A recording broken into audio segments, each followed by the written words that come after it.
How to support parents of children with disabilities.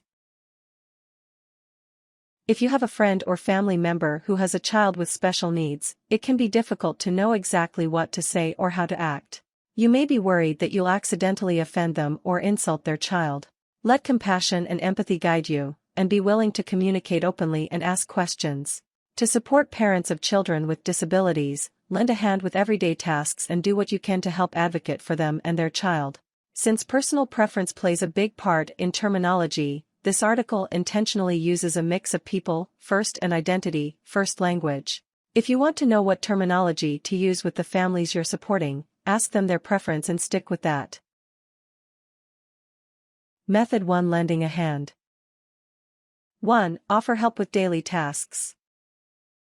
All parents need help sometimes, regardless of whether disability is a factor in their families. Parents of special needs children may not necessarily ask you for help, they may be ashamed or embarrassed, or they may just want to avoid putting you out. As someone who cares for them and wants to show your support, notice ways you can help and simply do those things. For example, if you're over at the parent's home and notice some dirty dishes in the sink, just start doing them. If the parents try to get you to stop, insist that it's your pleasure to help. You also might help with laundry or other household chores. If the parents have other children, you might give them a ride home from sports practices or after-school activities so the parents can get their child to a therapy or doctor's appointment.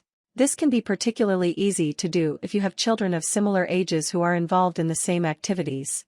Be prepared for some pushback from the parents. They may be embarrassed, or think you view them as a charity case or as people who are unable to do what they need to do for their family. Tell them that isn't the case, that all families could use support sometimes, and that you're happy to do what you can to help them out. Respect their boundaries if they want to do particular tasks themselves, but push back when their no comes out of a desire to be polite, rather than a genuine wish to tackle something independently. 2. Make yourself available. Everyone needs companionship and personal support, and parents of children with disabilities are no different. Due to their child's special needs, they may have limited availability or can only spend time with you during odd hours. Offer to take the parents out for coffee or other activities you know they enjoy. You also should be willing to come over to their house rather than going out in public, recognizing that they may be reluctant to leave their children at home. For example, if you know the mother loves vanilla lattes from a local cafe, you might pick one up for her and bring it to her at home. If you can't get away to go see them, have a phone date to catch up. You can even use FaceTime or Skype to spend some quality time together. Also, understand that your friend may want to talk about their child, or not at all. Respect the conversation as they lay it out. Keep in mind that if you want to maintain a friendship and provide companionship to parents with disabled children, you must be willing to meet them on their terms most of the time. Expect the relationship to be somewhat one-sided, and to make a greater effort to come to them than they make to come to you. 3. Volunteer to babysit. As long as the parents trust you to care for their child, babysitting can give the parents a chance to do things on their own or to simply relax and have some time to themselves. Parents often have difficulty finding babysitters they trust to care for their child. They will be more likely to allow you to babysit if they know you understand their child's needs and how to keep the child safe and happy. Perhaps more important, special needs children may react with fear or discomfort to strangers. If the child knows and trusts you, they may feel more comfortable staying with you while their parents aren't around. Parents also may feel guilty about leaving their child or doing things on their own. They may worry about what might happen while they're gone. Reassure them that everything will be fine, and that spending time on their own will renew their spirit and motivation. 4. Help the parents gather information. Some parents are driven to conduct extensive research about their child's disability or diagnosis and the resources available locally. Others may not have the time or the motivation, especially if they have other kids at home. Ask the parents about specific areas where you might research, or if there are any topics on which they could use more information. You also may want to help them find information about support groups or local organizations that can provide assistance to their child. Don't push them to take particular actions or join a particular group, as they may fear that you'll judge them or look down on them if they don't follow your suggestion. Rather, look for more information on services that they express interest in. For example, the mom might mention that she'd be interested in joining a support group for parents of children with disabilities. You could say that sounds like a good idea. I'd be happy to research the groups in our area so you can pick the best one more easily. 5. Offer to take notes at meetings. The lives of the parents of a special needs child are often filled with appointments to doctors, therapists, and other healthcare professionals.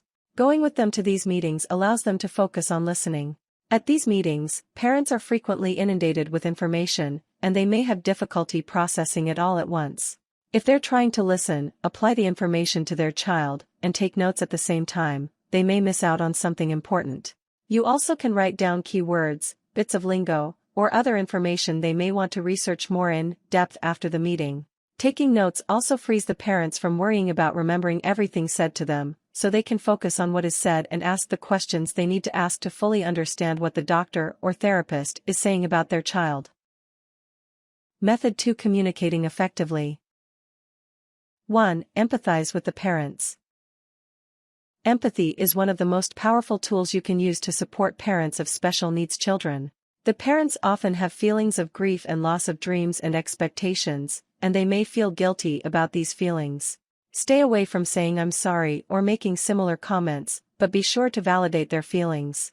It may be essentially automatic for you to apologize, but this isn't what the parents need to hear.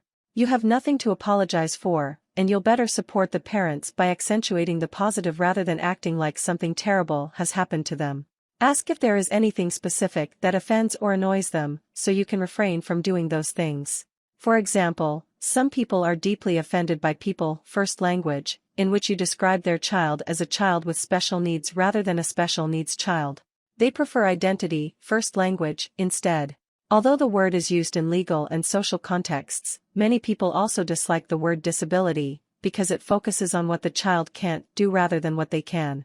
Others prefer it to terms they find patronizing or condescending. The only real way to know is to ask about their personal preference, if they have one. 2. Acknowledge the parents' concerns.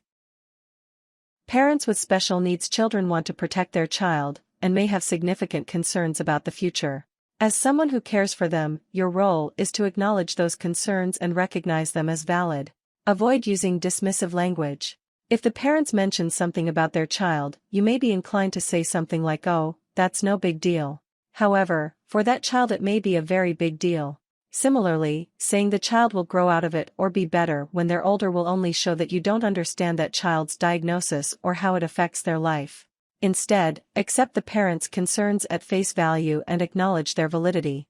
You might say, "I understand that you're concerned about Jamie making friends in a new school. That's a valid concern. What can I do to help?" You can also say, "What are you thinking about doing about it?" to help them develop solutions.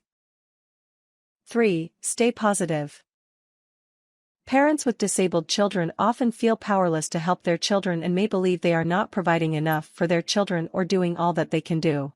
You can support the parents by reminding them of the good things and maintaining a positive outlook on the future. They need people to remind them that they are good parents, so when you see them doing something admirable, say so. Be there to celebrate with them on the good days, and on the bad days you can be the one to remind them of the good days and reassure them that there are many more good days ahead.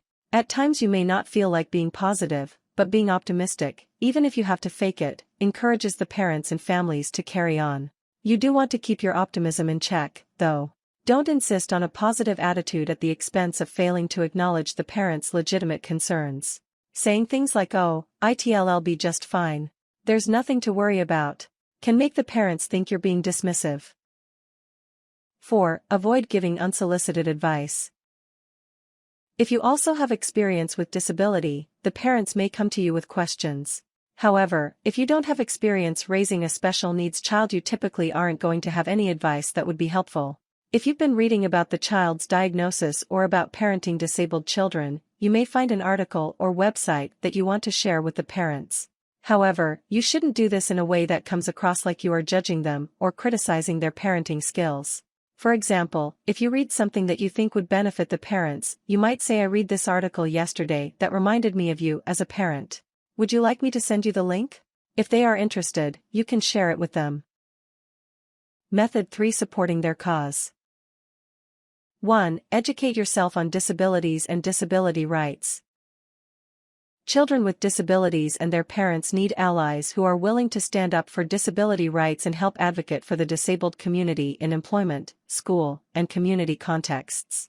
Read up on disability rights in your country, as well as the resources available locally. This will help you to recognize when there's a legal solution to a problem the parents are having. Understanding disability rights also gives you a way to support parents of special needs children by making others aware. For example, if your workplace isn't accessible, you might talk to your manager about making the necessary adjustments so it is accessible to all people. This helps not only the parents you know, but other parents and other people with disabilities. Parents of special needs children especially need help in the education context.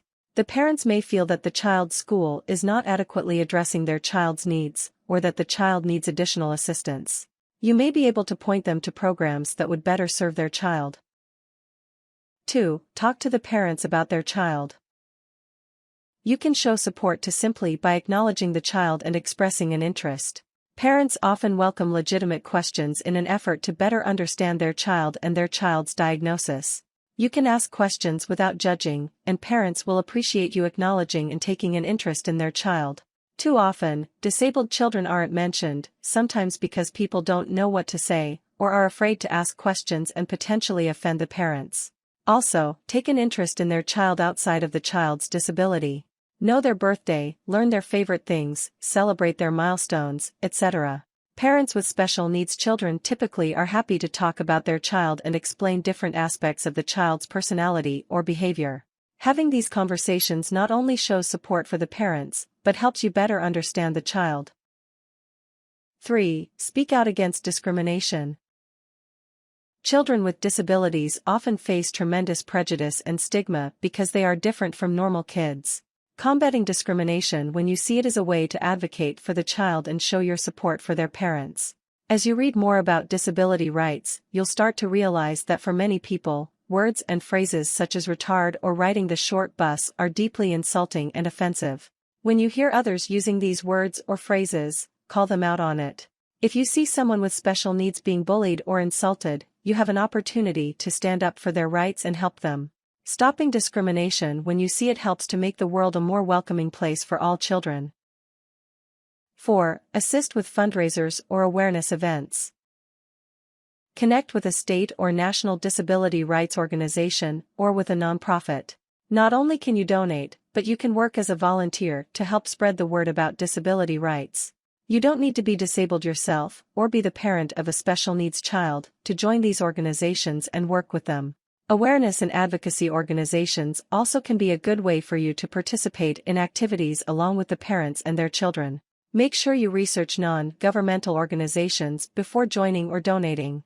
You want to understand their goals and make sure you agree with those goals. Ideally, people with disabilities should hold prominent positions, or at least have a strong voice, within the organization.